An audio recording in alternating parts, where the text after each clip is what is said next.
Long before Rome had risen from its 7 hills, before the pyramids of Giza stretched like stone spears toward the Egyptian sky, there was Sumer. Between the Tigris and Euphrates, where the waters swelled with life and the floodplains glimmered with fertile black earth, the first cities of mankind were born. And of them all, none was greater than Uruk. Travelers of the ancient world described it as a place of wondrous Euro, its walls stretching for miles, its temples towering toward the heavens, its markets teeming with voices, animals, and the smell of bread. To live in Uruk was to live in the very heart of human ambition. For it was here, according to the old tablets, that kingship itself descended from the heavens. Among Uruk-Euro's rulers, one name endured above all others: Gilgamesh, the king who was said to be 2/3 divine and 1/3 human. His tale was immortalized in the clay tablets of the world-Euro's first great epic. He was remembered as a conqueror, a builder, and a restless seeker of truths no mortal was meant to hold. He carved his legacy into stone and into the hearts of his people. Yet hidden in the fragments of that epic are verses less often told, half forgotten, brushed aside by later scholars as poetic exaggerations. Verses that speak of a crown forged not by mortal hands, but from the tears of the heavens themselves. It was called, in whispered translations, the crown of stars. The lines that survive describe it as a diadem of gold, set with blue lapis lazuli that shimmered like fragments of the night sky, and embedded with shards of metal that fell from the heavens. The crown did not simply adorn the king, it granted him visions of eternity, pulling back the veil of time to reveal the endless river in which mortals were but ripples. Yet there was a warning woven into those verses, tua euro, a warning that to wear the crown was to invite shadows into the soul. The one who wore it might see forever, but he would never know peace again. For centuries, scholars dismissed these passages as myth. Perhaps the crown was a metaphor, they said, for kingship itself or for the divine burden of rule. But others wondered if it was more. If in the dawn of civilization, when God still walked in memory among men, something had been given to humanity that was never meant to last. In 2015, nearly 4,000 years after Gilgamesh's reign, a team of archaeologists digging near the ancient site of Uruk-Euro's modern name Euro, uncovered a cache of broken tablets. Many were too eroded to decipher, but one fragment stunned them all. It bore the name of Enhedu, a priestess scribe believed to have served in Uruk-Euro's great temple. And in her careful wedge-shaped letters was a passage that sent shivers down the spine of Dr. Miriam Khalid, the expedition Euro's leader. Euro wore the crown of Anu, forged from the tears of the heavens. It granted sight beyond death, but weighed the soul with shadows. Euro drive. Khalid had devoted her life to Sumerian history. She had grown up walking among the ruins, hearing her grandfather Euro's stories of the kings who once ruled there. When she read those words, her hands trembled. For her, this was no metaphor. This was testimony. And if Enhedu spoke of a crown forged from the heavens, then perhaps it still lay buried where the ancients had hidden it. The idea consumed her. With funding from an international foundation and the cooperation of Uruk-Euro's cultural ministry, she organized an excavation beneath the crumbled remains of Uruk-Euro's ziggurat, the great stepped pyramid that had once towered over the city. Weeks of digging revealed nothing but collapsed passages and bricks hardened by centuries of pressure. Workers began to doubt, and some left. But then came the discovery that changed everything. One morning, deep beneath layers of dust and rubble, a Euro's pick struck stone that rang hollow. Clearing the debris revealed a sealed doorway carved not with cuneiform but with strange star-like markings. Constellations etched into rock. At the center was an inscription. Though weathered, it could still be read: O crown not for men. Crown not for gods. Bound until the river drinks the sky. The words were like ice in Dr. Khalid's veins. She traced them with her gloved hand, whispering the translation aloud. No one could say what the phrase meant, but she knew one thing: something was sealed within, and the ancients had gone to great lengths to warn whoever found it. Breaking through the stone door took days. When at last they pried it open, the air that rushed out was stale, heavy with the weight of millennia. Their lanterns revealed a chamber shaped like a dome, its walls lined with ancient brick. At its center stood a pedestal, cracked and empty, as though something precious had once been set there. Around it lay fragments scattered like bones curved strips of hammered gold, flecks of lapis glinting faintly in the light, and shards of metal unlike any they had seen.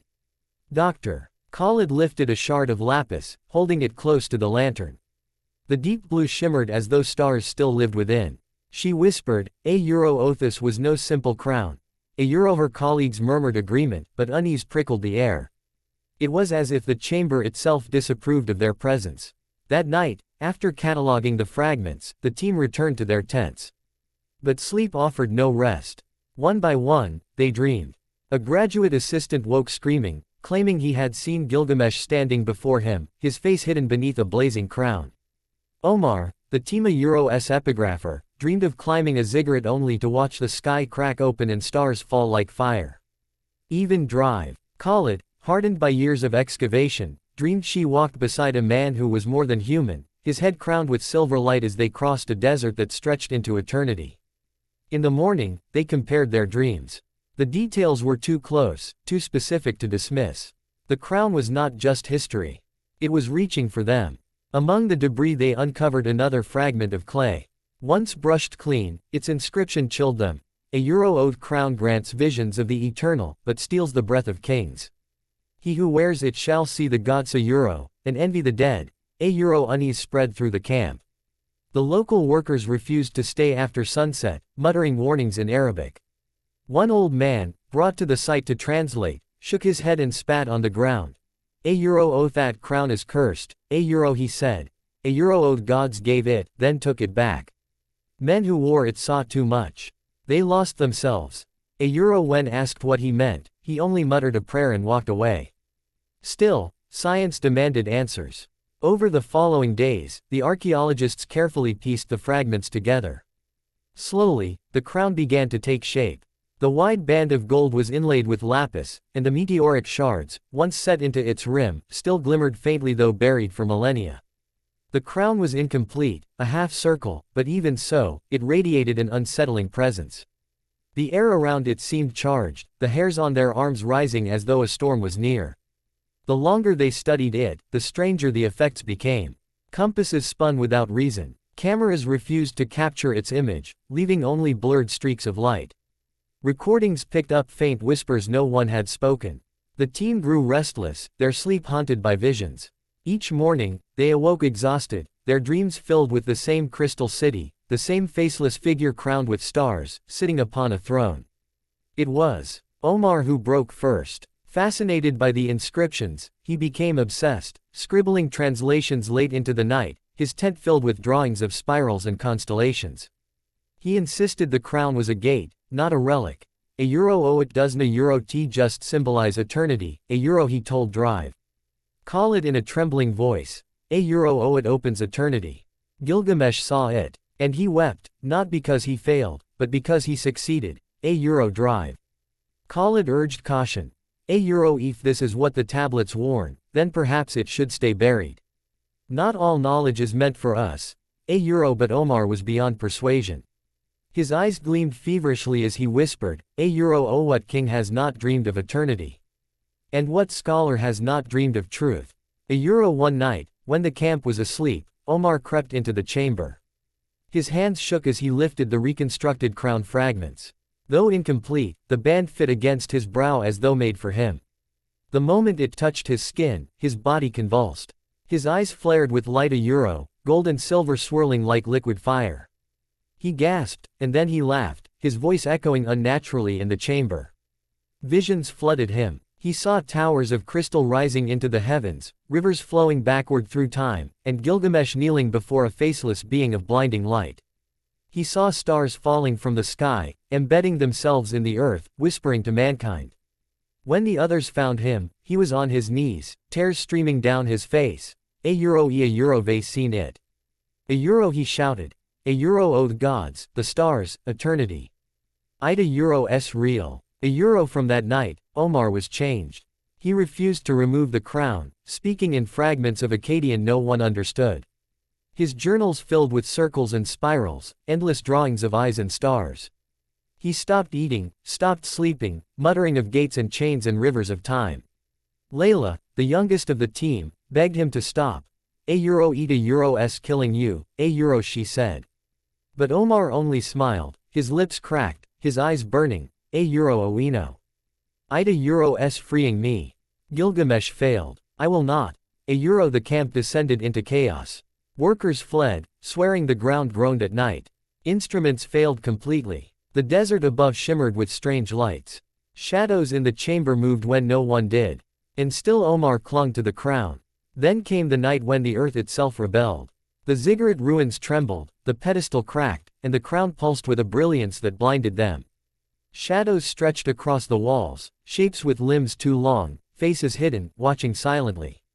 Omar raised his arms, crying out in ecstasy, A euro eat a euro s opening. The gate is opening. A euro and then he collapsed. When Dr. Khalid knelt beside him, she recoiled. His eyes were open, glowing faintly, but lifeless. His lips moved silently, whispering to something only he could see. A euro oe a euro s not dead, a euro she whispered. A euro oe a euro s trapped. A euro the inscription returned to her mind. A euro oe who wears it shall see eternity a euro, and envy the dead. A euro they tore the crown from his head, but his body fell limp, empty. They buried him at the edge of the ruins, but none believed his soul rested there. That night, Drive. Khalid wrote in her journal, A euro o immortality is not life extended. It is consciousness without end. That is not a gift. It is the purest curse. A euro the crown fragments were locked away, but even through steel and wood, they glowed faintly. Layla grew pale and withdrawn, claiming she heard her mother a euro s voice calling to her from within. A euro eat a euro s not her, a euro Drive. Khalid pleaded. A euro eat a euro s the crown. A euro but temptation is stronger than reason. One night, Layla vanished. They found her in the chamber, crown pressed to her brow, eyes blazing silver. The ground shook violently, cracks splitting the chamber walls. Her voice echoed, doubled. Inhuman. A euro o the gate opens. The stars descend. The crown shall not sleep again. A euro a beam of light shot upward, piercing the ziggurat ruins, blasting into the night sky. The desert stormed in response. A euro, wind screaming, sand rising like fire, lightning tearing the heavens. The chamber collapsed, stones falling, crushing everything. In the chaos, Layla vanished in a blaze of light, leaving only scorch marks on the floor. And then the ziggurat gave way, burying the crown once more under tons of rubble. When dawn came, only a handful survived. Dust-covered, hollow-eyed, Drive. Khalid stood among them. She knew the crown was not destroyed. It never could be. It was waiting. Weeks later, in Baghdad, she sat in her study, leafing through what remained of her journals. Most of the photographs were ruined, burned white. Recordings were nothing but static. Even the tablets she had brought back were cracked, their inscriptions blurred as though erased by unseen hands. It was as if the crown itself had chosen to erase its trail. Only one passage remained, the last she ever wrote. A euro o searched for immortality, and we found a prison. Gilgamesh sought to live forever, and instead saw eternity as chains. The crown was never his reward. It was his punishment, and we nearly unleashed it again. The ancients were wiser than us. They sealed it, not because they feared losing it, but because they pitied whoever would find it.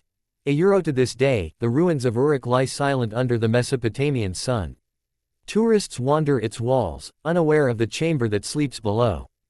Archaeologists catalog bricks and shards, never suspecting what lies buried deeper. Yet shepherds whisper that on still nights, when the stars burn brightest, a low hum rises from beneath the earth. They call it the song of the crown. And if you listen too closely, they warn, you may hear it whisper your name. The desert at night is unlike anywhere else on earth. In the silence, the stars burn brighter, closer, as though one could reach up and pluck them from the sky. Yet for Dr. Khalid and her team, the beauty of the heavens had become a burden. Every time they looked upward, they felt the weight of the crown pressing down, as though its shards mirrored the constellations themselves. Dr. Khalid lay awake in her tent, the lantern extinguished, listening to the wind brush against the canvas. Sleep would not come. Each time her eyes closed, she saw Omar a euro's face a euro, eyes blazing like molten gold, lips whispering words no living man should know.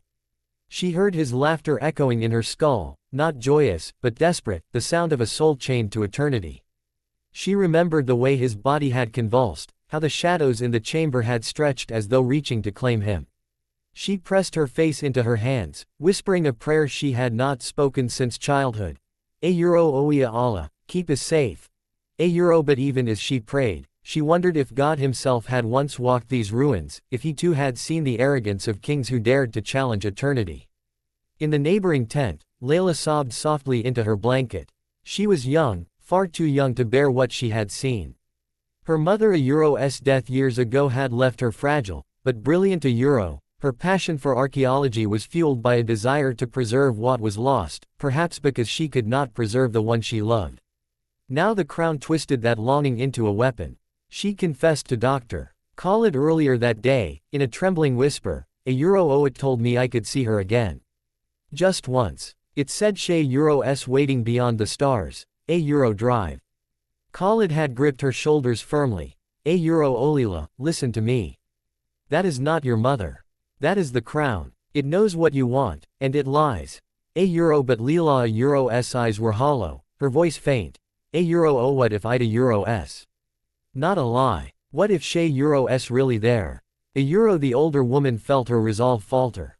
What could she say? Had she not also dreamed of voices she lost? Her father, reciting poems to her as a child. Her grandfather, who had first told her stories of Gilgamesh by the fire. Each night, she too heard whispers. Was she any stronger than Layla? By the second week, the camp was crumbling. Half the workers had left. Tools lay abandoned. Even the desert animals avoided the ruins, no scorpions or lizards slinking through the sand. The silence itself was unnatural, broken only by the faint hum that seemed to seep from the sealed chamber, a sound at the edge of hearing, like the vibration of a string plucked far away. Omara Euro's grave, marked by a pile of stones, had become a place of dread. No one approached it. At night, some swore they heard faint scratching from beneath the earth. Others whispered of lights a euro, tiny sparks drifting from the mound like fireflies. Dr. Khalid dismissed these as hysteria, but in truth she avoided the grave herself, unwilling to test the stories. The crown remained locked in its steel chest, buried under crates of equipment. Yet even hidden, its influence seeped out. Instruments continued to fail. Batteries drained overnight. One morning, they found that all the photographs they had taken of the crown were ruined a euro, the images washed white, as though the camera lens had been blinded. Only the blurred outline of light remained, shaped vaguely like a circle. And always, the dreams. They became stronger, more vivid. Dr. Khalid dreamed she stood on the walls of Uruk, watching rivers of fire carve across the sky. Layla dreamed of her mother a euro's arms outstretched, just beyond her reach, calling her name. Another assistant dreamed of a faceless figure upon a throne, whose crown of stars pulsed with light each time he spoke. When asked what he said, the assistant grew pale and refused to answer. It was Layla who began to draw Tama Euro, sketches of what she saw in her notebook. The others leafed through them in silence, spirals of stars, cities made of flame, a river stretching endlessly into the dark. On the final page, she had drawn Gilgamesh himself a euro, or what she believed was him a euro, kneeling before a throne of light, his face twisted in sorrow. Above him hovered the crown, not resting on his head, but floating just beyond, as if mocking him. Dr. Khalid confronted her gently. A euro Olila, these dreams arena euro t real. They are tricks. The crown is poisoning us. A euro. But Layla only shook her head. A euro. Oh, then why do they feel more real than waking? Why does the day seem like the dream, and the night the truth? A euro. The question lodged itself in Dr. Khalid Euro's mind, gnawing at her. She began to doubt herself. Were they truly unraveling, or had they stumbled onto a reality hidden beneath the veil of ordinary life? What if the crown was not an artifact, but a mirror euro, showing them truths their minds could not endure? The breaking point came 3 nights later. The wind had died, and the desert lay still as stone. The team huddled in their tents, sleep evading them. Dr. Khalid rose for water, her throat parched, when she noticed Leela Euro's tent flap was open, the inside empty. Panic clenched her chest. She shouted her name, rousing the others. Grabbing lanterns, they ran to the chamber. The sight froze them where they stood.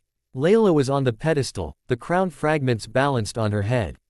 Her eyes blazed with silver light, her hair whipping though no wind stirred. Her voice, when it came, was double the euro, her own and another deeper, echoing through the chamber.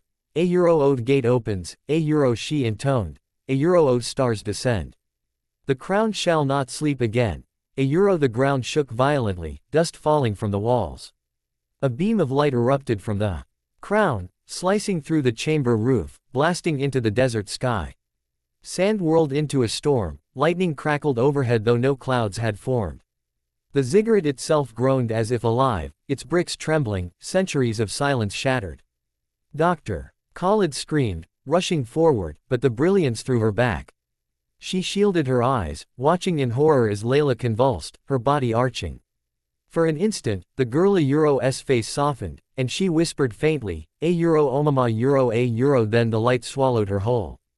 When it faded, she was gone. The crown fragments dropped, glowing, onto the stone, before the ceiling gave way. The chamber collapsed, burying all in rubble. The survivors clawed their way out into the storm, coughing, bleeding, terrified. When the dawn came, silence returned. The ziggurat lay broken, its secrets swallowed again by the earth. Of the crown, nothing remained but memoria euro, and whispers. Dr. Khalid, trembling, wrote her final journal entry weeks later in Baghdad. A euro. The ancients sealed the crown not as treasure, but as mercy. Gilgamesh wore it and saw forever, and he wept for release. We found it, and we nearly repeated his curse. Let it remain buried. Let no one seek it again. A euro. But in the quiet nights of her study, when all the world was still, she sometimes heard Ida euro, the faint hum, the song of the crown. And once, when she glanced at the mirror in her bedroom, she swore she saw stars flickering faintly above her brow. The ruins of Uruk had always carried an air of silence that was different from other sites. Many ancient cities hummed with a kind of faded echo. A euro, broken columns, shattered gates, the memory of bustling markets frozen into stillness.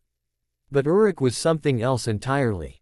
Standing among its cracked mud brick walls, one could feel a weight, as though the ground itself remembered too much and wished to remain undisturbed.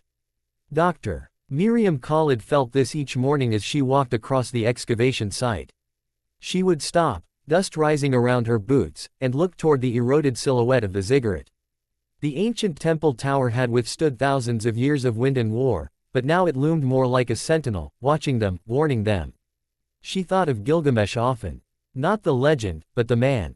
She imagined him walking these very paths, a towering figure who bore both the strength of a king and the loneliness of someone who knew he was not entirely mortal. The epic described him as 2/3 divine and 1/3 human, but to Dr. Khalid, that was a poetic way of saying he lived with the weight of expectations no human could carry. A city looked to him for immortality. A euro, first in his walls, then in his deeds. Was it so strange that he would reach for a crown said to hold eternity itself? Every evening, after the workers had left, she would sit at the edge of the dig with her notebook and sketch the outlines of the city as it might once have been.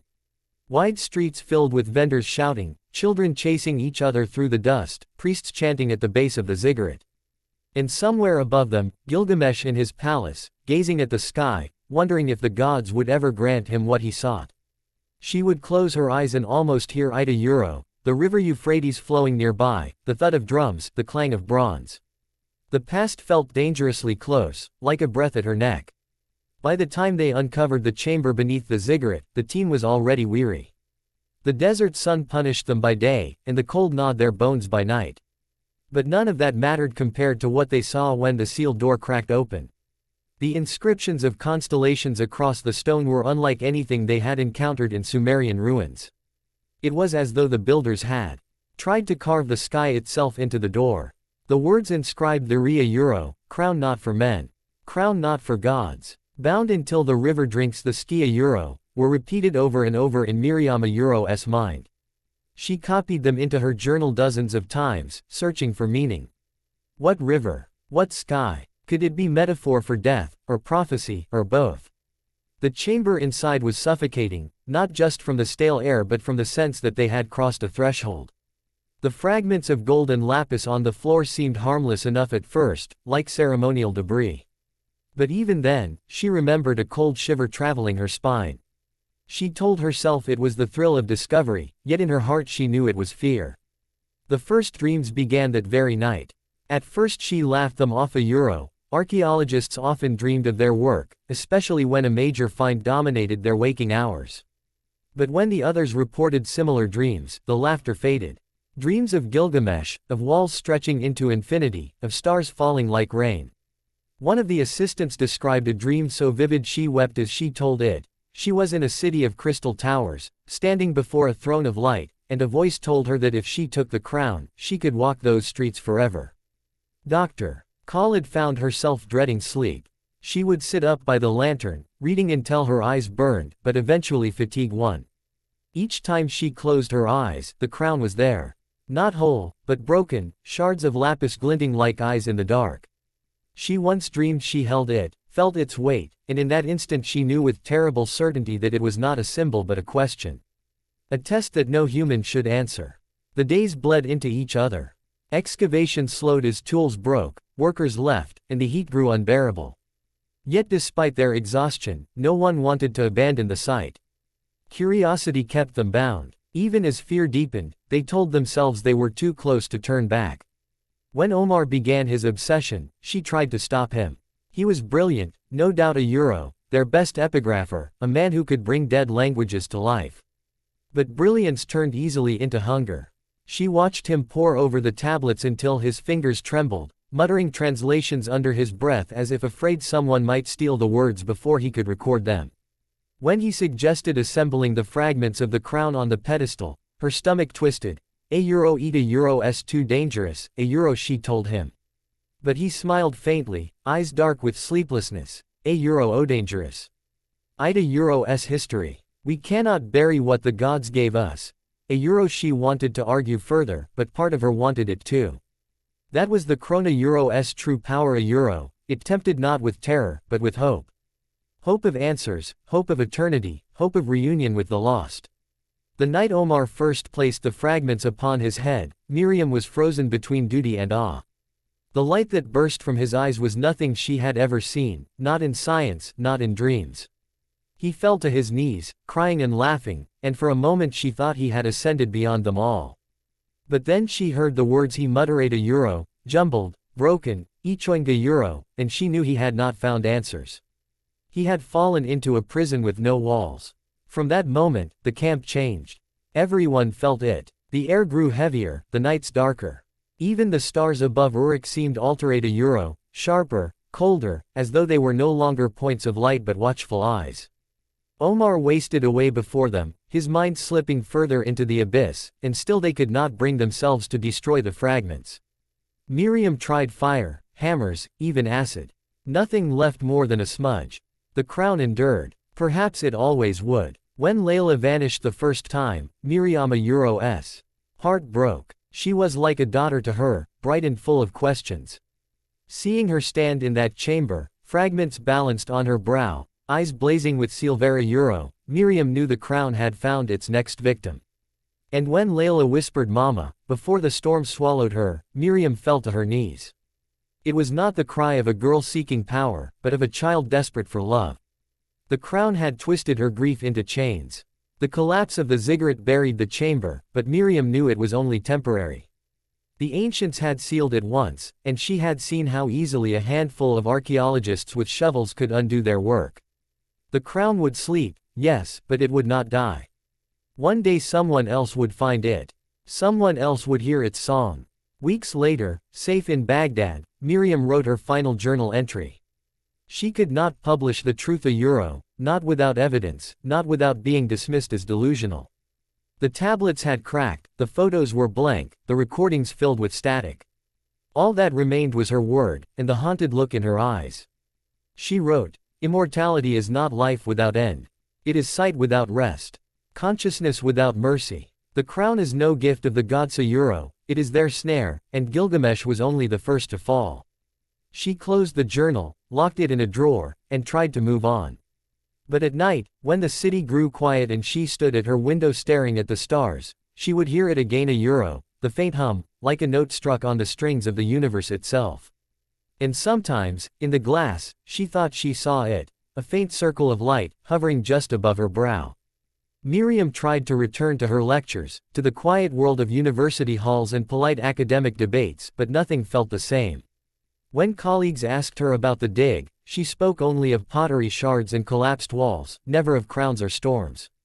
She left out Omar Euro's madness, Leela Euro's disappearance, the tremor that swallowed centuries in a single night. How could she tell them without sounding unhinged? How could she explain that history had not simply been uncovered a Euro, it had woken up? She carried the weight of it in silence. But silence was not peace. Each night when she lay down, she found herself drifting into dreams too vivid to dismiss as her imagination. She would walk through Uruk, its streets alive again, lit by torches and crowded with faces that turned toward her as though waiting for her to speak. Sometimes she saw Gilgamesh himself, broad-shouldered and weary-eyed, standing atop his walls. He never spoke, but his crown glowed faintly in the starlight, and she knew it was the same one that had destroyed Omar. Other nights, she would see Leela Euro, her young colleague standing in the distance, half-shrouded in light, whispering words Miriam could not hear. The worst dreams were the ones where she found herself in a place that was not Uruk at all. A vast plain stretched beneath a black sky, stars too bright, too close, as though they were not suns in the distance but burning eyes watching her. In the center of the plain stood a throne of stone, empty, yet she felt something sitting upon Ida Euro, something she could not look at directly without her chest tightening and her breath failing. Always, at the edge of the dream, she felt the weight of the crown pressing against her brow. She would wake with her head aching and her hands shaking, sometimes swearing she still heard voices whispering her name. She stopped sharing these things with anyone. She became a solitary figure on campus, attending only the most necessary meetings, speaking little, spending long hours locked away in archives. Some whispered that the excavation had broken her, that she had seen horrors in the desert that her mind could not escape. Others said she had simply lost her passion. But no one knew the truth a Euro, that every book she touched, every tablet she translated, she searched for a way to understand the crown, to end the curse it carried. Months turned into a year. One evening, as she reviewed translations of Sumerian hymns in the dim light of her office, she found a passage that made her blood run cold. It was from a lesser-known temple hymn to Anu, the sky god, preserved only in fragments. The line read, "The tears of the heavens fell, and from them the gods forged a chain of stars. The chain was given to men, not as gift but as measure. He who bore it would know eternity, and eternity would know him." Her hands trembled as she copied the line into her notebook. It was the same language, the same warning she had seen in Enhedua Euro's tablets. But here it was, repeated centuries later, as though the Sumerians themselves had tried again and again to remind their descendants not to seek what was never meant for them. Yet each time, the words had been buried, broken, forgotten. Was it accident a Euro, or intention? Perhaps the crown had ensured its own survival by erasing itself from history, leaving only fragments, only whispers. She closed her eyes and pressed her hands against her face. The thought terrified her more than anything else a Euro, that the crown was not simply an object but a will. Something that waited, slept, and called. Something that needed humans to find it, because only through them could it open whatever gate it sought to open. That night she dreamt again of Uruk, but this time it was not the living city. It was ruins, just as she had seen it in daylight, except under a sky without stars. The ziggurat loomed in shadow, and in front of it stood Omar, his eyes still glowing faintly, his mouth moving in silent prayer. Beside him stood Layla, pale and radiant, the crown upon her head. When Miriam tried to call out to her, Layla raised her hand in warning. And then Miriam heard it, faint but clear, not a gift. A mirror. She woke drenched in sweat. Her notebook lay open on the desk beside her bed, though she was sure she had left it closed. Across one page, written in her own handwriting but with words she did not remember writing, were the same 4 words, not a gift. A mirror. The days that followed blurred together. She lectured less and less, until eventually she stopped altogether. Instead, she traveled back to southern Iraq, to the land between the rivers. She told no one at the university. Only a handful of locals knew her by sight, and they watched her return with wary eyes. She paid a young shepherd to guide her once more to the ruins of Varka. Together they walked among the sun-baked walls, silent but for the wind. He asked if she wanted to hire workers, to clear the rubble again, but she shook her head. No, she only wanted to stand there, to listen. For hours she wandered the broken stones. When the sun set, she remained, lantern in hand. The night deepened, and the desert grew still. And then she heard Ida Euro, the hum. Low, steady, vibrating in her bones. She knelt in the dust, pressing her ear against the ground. It was there, beneath her, still alive. Still waiting. She did not try to dig. She did not try to awaken it. Instead, she spoke aloud, her voice trembling in the dark. I know you are there. I know what you are. But I will not wear you. The desert gave no reply, only the hum. She rose slowly, her lantern casting long shadows against the ziggurat's remains. For a moment she thought she saw a figure watching her from the rubble, tall, broad, crowned with faint light. She blinked, and it was gone. Miriam returned to Baghdad the next day. She locked her journals in a small chest and left them with a trusted colleague, instructing him to open them only if she failed to return from a journey. She began to travel, not to excavate, but to listen. She went to Syria, to Anatolia, to the Levant, following whispers of other relics, other crowns, other chains. Everywhere she went, she found fragments. A stone etched with constellations in a forgotten temple. A bronze amulet said to have belonged to a king who claimed he saw the gods. Always the same pattern: visions, madness, ruin. She began to understand. The crown of stars was not unique. It was part of something larger, something scattered across the world like seeds. Perhaps every great civilization had been tested. Perhaps every fall had begun the same way, with whispers of eternity, with a promise too alluring to resist. And perhaps one day, when all the fragments were gathered, the crown would be whole again. She tried not to think about it, but the thought followed her. In markets she would hear a child laugh and think of Layla. In libraries she would see the word eternity and feel her chest tighten. Sometimes she wondered if she had already worn it, if merely touching its fragments had bound her in ways she could not escape. Years later, when she grew older and her hair turned silver, she returned one last time to Uruk. She stood before the ziggurat as the sun dipped below the horizon, painting the sky in fire. She placed her hand against the ancient bricks and whispered, "A will not fail." That night, as she lay beneath the stars, she dreamt again of the plain with the throne. This time, it was not empty. A figure sat upon it, faceless yet crowned in light. She felt its gaze upon her, heavy and endless. She wanted to look away, but she could not. The voice that spoke was neither male nor female, but vast, like the echo of the heavens themselves. You search for meaning, it said. But meaning is the chain. You search for eternity. Eternity is the chain. Wear it, and you will know. She fell to her knees, covering her face. Will not. She whispered. Will not wear you. The voice did not reply. But when she woke, she felt the faintest weight upon her brow, and in the distance the desert hummed. The crown of stars remained buried, its fragments waiting beneath the earth. Yet those who lived near Uruk spoke still of nights when the wind carried strange sounds, like chanting, or the low hum of a song too old to remember. Some claimed they saw a faint light rising from the ziggurat, as though the stars themselves bent down to touch the ruins. And they warned their children, in hushed tones, never to go near, never to listen too closely. For if you did, you might hear your own name carried on the wind. And if you followed that call, the crown would be waiting.